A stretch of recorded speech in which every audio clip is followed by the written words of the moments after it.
Wie kann man die Daten einer Umfrage aus Lime Survey in SPSS exportieren?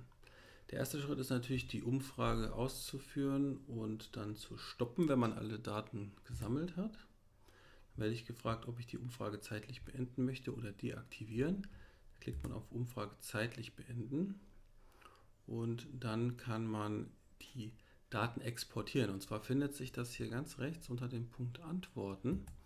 Und dann kann man da auf Antworten und Statistik klicken. Und dort hat man wieder hier eine ganze Reihe an Menüpunkten und findet dann hier Export. Da kann man dann auswählen, exportiere Ergebnisse in eine SPSS-Datei.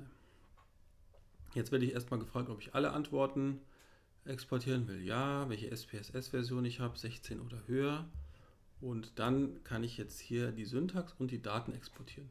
Hier ist erklärt, wie es funktioniert. Man lädt also erst die Daten und die Syntax-Datei runter und dann muss man in der Syntax den Dateipfad für die Daten einmal kurz anpassen, um dann sozusagen mit der Syntax den Datensatz einzulesen. Ich zeige mal beide Schritte.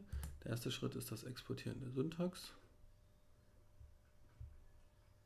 Und da gehe ich jetzt mal direkt auf Datei öffnen. Und Sie sehen dann gleich, dass sich die Syntax in SPSS öffnet und parallel dazu kann ich schon mal die Daten exportieren. Und Sie sehen jetzt hier unten, habe ich dann beides geöffnet, Daten und Syntax. Okay, jetzt öffnet sich SPSS. Ich kann die Ausgabe hier erstmal wegklicken. Und Sie sehen jetzt, wenn Sie auf das SPSS-Symbol hier klicken, Sie haben jetzt einen komplett leeren Datensatz. Es wurden also keine Daten heruntergeladen, sondern nur eine Syntax. Jetzt die ganzen Labels und so weiter drinstehen, die Sie in Lime Survey definiert haben.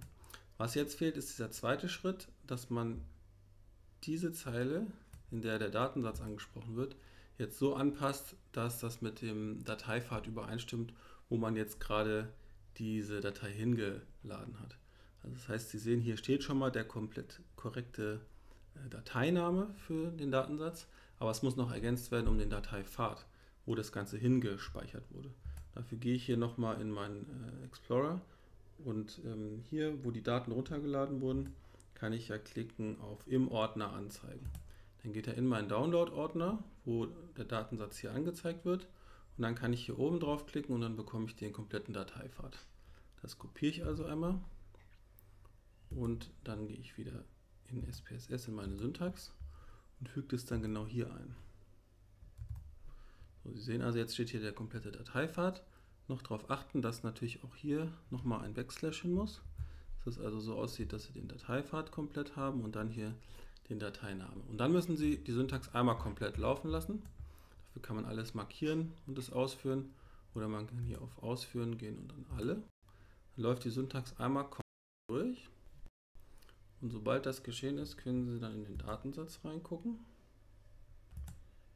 Und dann sieht man, das hat hier alles wunderbar funktioniert. In der Datenansicht sieht man die Fälle. Ich habe jetzt hier nur 2 Fälle in meinem kleinen Datensatz drin.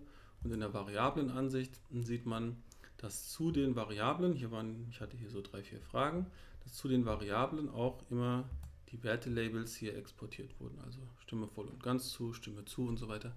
Alles, was man an Antwortoptionen in Lime Survey definiert hat, wird auch hier in SPSS exportiert, sodass man dann direkt mit den Daten arbeiten kann. Viel Erfolg bei der Umsetzung!